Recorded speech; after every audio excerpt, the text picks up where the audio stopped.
Hi, everyone. Great to see you here again this year. Thanks for coming to our talk. Appreciate your interest in our work. So over many years now, we've been collaborating with Swift to bring you the ability to use Swift messages and Swift standards in order to efficiently interact with blockchains with minimal additional investment by your institutions. I'm very happy to say that this diagram that we presented in the second pilot with Swift last year has now become a reality. So now we are in a pre-production stage where we can start offering you something that you can actually start using with your existing institutional systems. The way that the system works, and this is how it will actually work in production for your systems to properly execute transactions using the Swift messages and Swift standards, is that there is a pre-settlement phase. The pre-settlement phase is where everyone agrees on what the nature of the transaction is. This is done through traditional Swift messages about settlement status, what the intent of the transaction is, and what you and your institutions want to achieve with the transaction. This continues to happen over the Swift network. The next stage of the transaction is where things get interesting. You basically need to interact with a blockchain in order to do a digital asset transaction, whether that's for a tokenized fund, a real-world asset, central bank digital currency, any number of actual on-chain assets. This is where Chainlink comes in and starts to solve very critical problems of turning those Swift messages into blockchain events. Let's look at what this looks like in practice. This is the actual demo application that we'll be showing you here at SIBOS that you can come and experience with us at booth C40, just a few steps to the left from the stage here. And there's a number of different capabilities it has around creating an account, providing information about an asset, and providing identity verifications for the account. But we're going to look at the DVP part of the transaction. So here's the pre-settlement stage where all the pre-settlement Swift transactions have happened, and the status of the transaction has moved on to confirmed. Once it is confirmed and that transactional message MT548 is sent into the Chainlink system, it is then converted to an on-chain process. In that on-chain process, the Swift message is evaluated using cryptography that it was sent from the appropriate private key, and then it is turned into a blockchain transaction. In this case, the blockchain transaction is about locking an asset in anticipation of a payment. So now the asset has been locked by the buyer custodian in anticipation of the seller receiving payment. Then we go to the next stage of the flow. The next stage of the flow is where we also use Swift to execute the actual Swift payment.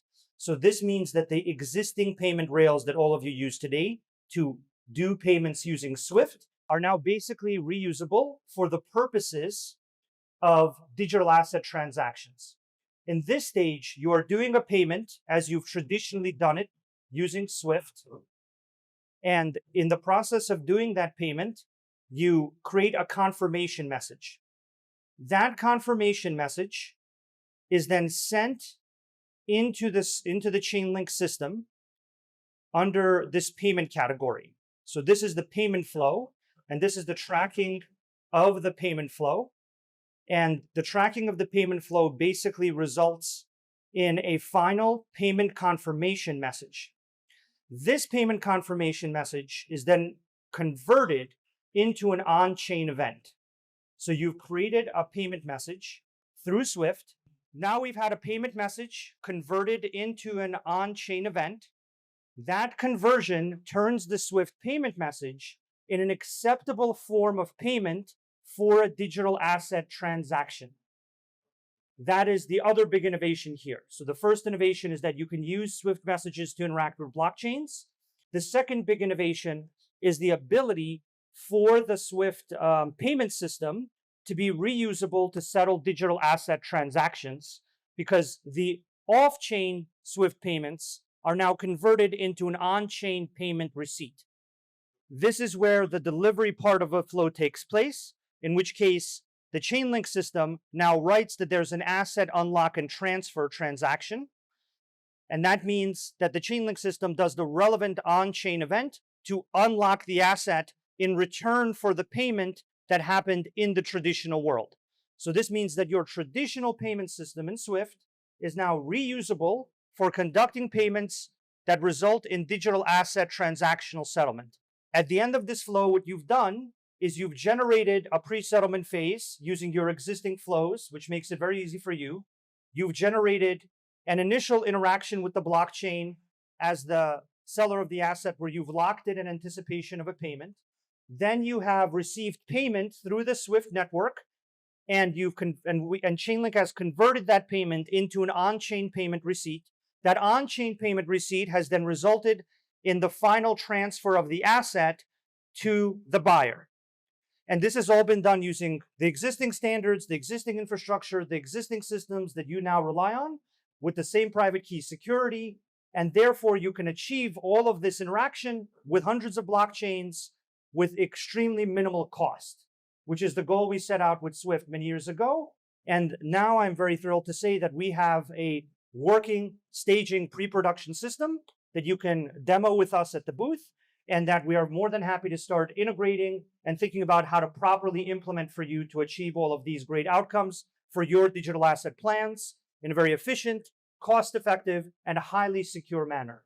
Just to see what this looks like from the beginning, we would go to the message generation. We wouldn't create an account. We wouldn't add identity to the account in this case. We'd issue an actual transaction. We'd select who's involved and the type of security, which varies by the parties involved. And then we would start to see the transaction happen. So here we are in the pre-settlement phase, where during the process of pre-settlement, we are seeing the agreement of what the transaction is about. That agreement then leads to the locking of the asset as agreed in the pre-settlement phase. Then we need to do payment. So now we're doing the payment stage where the SWIFT system is doing the necessary payments. And then once the payment is complete, we're doing the delivery phase, where the delivery of the asset in return for the payment is being successfully completed. And that is the entire working flow in a stage where we can help you go live with it today. So this is not a concept. This is not an idea. This is not a plan. This is a product. This is a product that you can start integrating with and interacting with, and you can get on a roadmap where you can begin to interact with hundreds of different digital assets using your existing systems, your existing private keys, your existing SWIFT standards as the way to do that. So I'm very excited to bring that to you here for the first time. I think it's very cool because it basically accelerates the rate at which all of this technology can be adopted by you and how our industry can become a bigger and bigger part of the capital markets. In order to generate all of these great innovations, we had to make a number of pieces of technology that we've been making already for many years, even separately from our work with SWIFT. One of those pieces of technology is the blockchain privacy manager that you see here. Here at SIBOS, we're also releasing the blockchain privacy manager to a select group of users. The first user that's already now publicly starting to use it is ANZ, which is a large bank in Australia, that has been announced today. But the blockchain privacy manager is becoming accessible for a small select group of folks. And if you'd like to be part of that group, feel free to come by our booth C40, just here to the left a few steps. The blockchain privacy manager basically creates a layer of protection between your chains and other chains, as well as data systems and your chain. So the blockchain privacy manager is where you can configure what information flows into and out of your chain and what information goes between your chain and other chains. The blockchain privacy manager is configurable with different policies about both the information that can enter and exit your chain. This is quite exciting because, as we all know, privacy has been a deeply lacking quality in the blockchain industry. And this is one of the limiting factors that has kept the capital markets from adopting digital assets and blockchains. The blockchain privacy manager is a set of very robust tools that can allow you to manage the privacy assumptions of everything related to your chain, other people's chains, and so on. It also allows the data from your bank to be selectively placed into certain chains but not others, and allows you to authoritatively manage what information can and can't reach chains from your bank. So, for example, let's say you want to have a proof of funds or a proof of reserves piece of data flow on chain. The blockchain privacy manager allows you to manage whether that data goes on chain or not and to which chains it goes. So it is a kind of protection so that you can interact with all the digital assets you want under a set of policies that create the relevant amount of privacy, and it works across many different chains, and enables privacy across various blockchain technologies. So it isn't specific to any one chain technology. The Blockchain Privacy Manager is something we applied in the Swift demonstration and staging pre-production demo that I just showed you. In this case, the Blockchain Privacy Manager played a key role in the cross-chain piece. When we combine the Blockchain Privacy Manager with our cross-chain interoperability protocol called CCIP, we generate something called CCIP private transactions. So CCIP private transactions are cross-chain transactions that are completely private and where the privacy is configurable. This means that the cross-chain transaction is not viewable by the people doing the transaction, by the people executing the transaction as the bridge provider.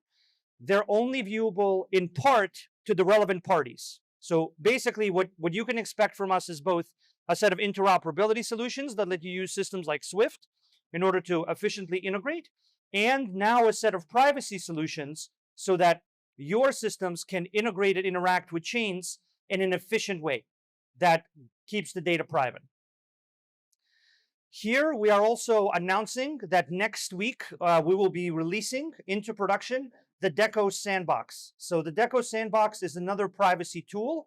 It wasn't used in this case in the Swift work, but it is a privacy tool we've been building for many years that relates to data.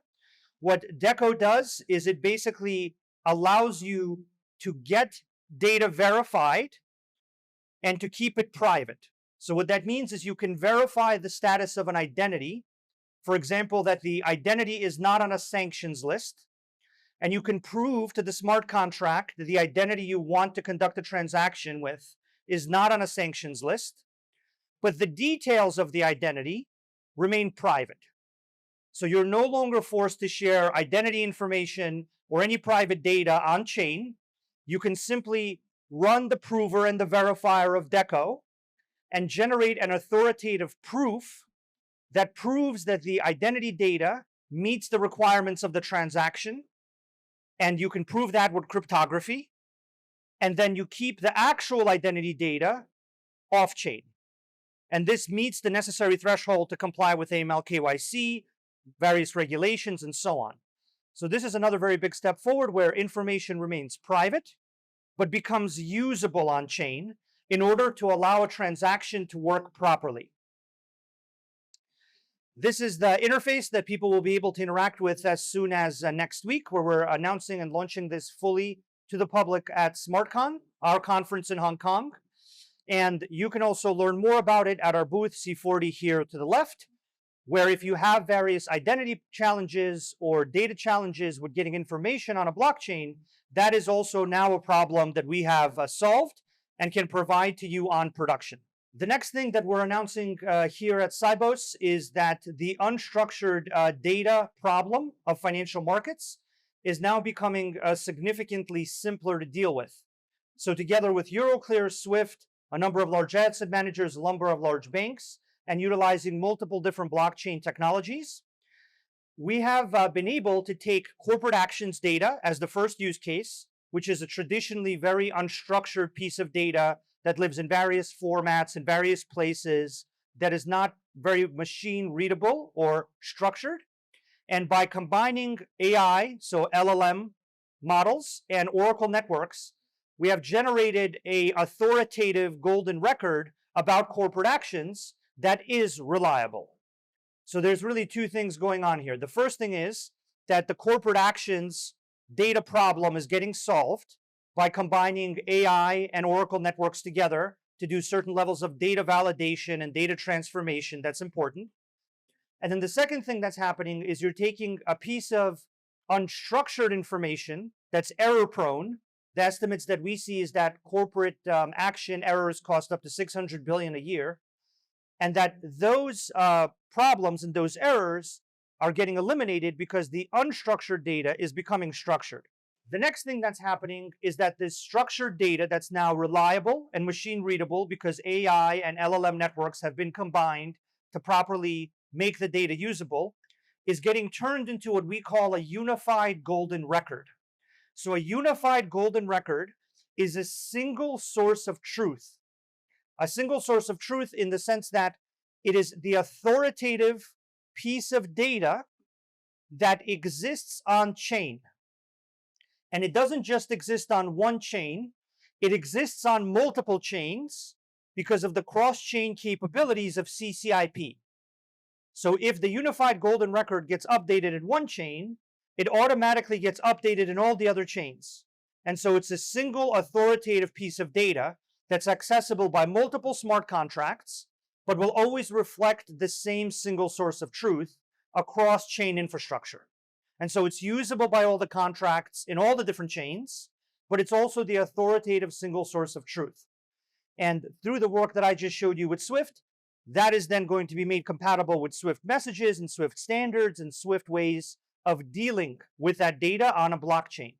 The problems that we're really solving for the capital markets and for the Swift community and for the banking community and the asset management community is the ability for blockchains to result in useful digital asset transactions at a very low cost of implementation, in a very efficient way, and an extremely secure way. So the first stage of that process is what I showed you earlier about writing in key pieces of data into the contract. Then you have to control the privacy of the contract and whether or not it is private and what parts of it can be known by who, by the regulator, by the counterparty, who can view what information about the contract, regardless of the technology they're using and the technology you're using. Third problem is how do you synchronize all of that information and all of those interactions together with the existing financial tools, existing standards, existing Swift messages, existing routing systems of Swift that you already use. That's kind of the third big challenge. And so what all of these challenges being solved means is that you reach a kind of threshold where you can do essentially a transaction across chains. To do that cross-chain transaction, you need more data and you need more synchronization. But eventually you get to a world where an asset is issued on one blockchain, like I showed you in the initial flow. Then it is moved across to another blockchain over CCIP. And in the process, all the relevant data and all the relevant integration with the existing systems happens in a seamless, efficient, secure way. And the privacy of the transaction is maintained so that you can meet all of your compliance, legal, and other requirements. So this is essentially what we've been able to achieve. This is what we offer the capital markets community and the Swift community. And I'm very excited to find a way to work with many of you and encourage you to come join us at our booth. Once again, here to the left, a few steps. We also have a number of talks going on here at SIBOS. We have a talk about the corporate actions demonstration I just gave you, where we go into more depth about how AI and Oracle networks and DLTs can be combined to solve the unstructured data problem and to provide that in a unified golden record format that works across chains. Then we have a session on identity, which I encourage everyone to join. That relates to some of the privacy concerns and other issues that we described, as well as cross-chain. And then we also have a session about interoperability and the network effects there. We also have a happy hour today at 4 to 6 that you're welcome to join us at, where we'll have many folks from the team that will be ready to answer your questions and talk through how we can help implement some of the things I've shown you on production. So it's really great to be here again, and it's a real pleasure to chat with many of you already. I'm looking forward to speaking with many more of you during the conference and at the booth.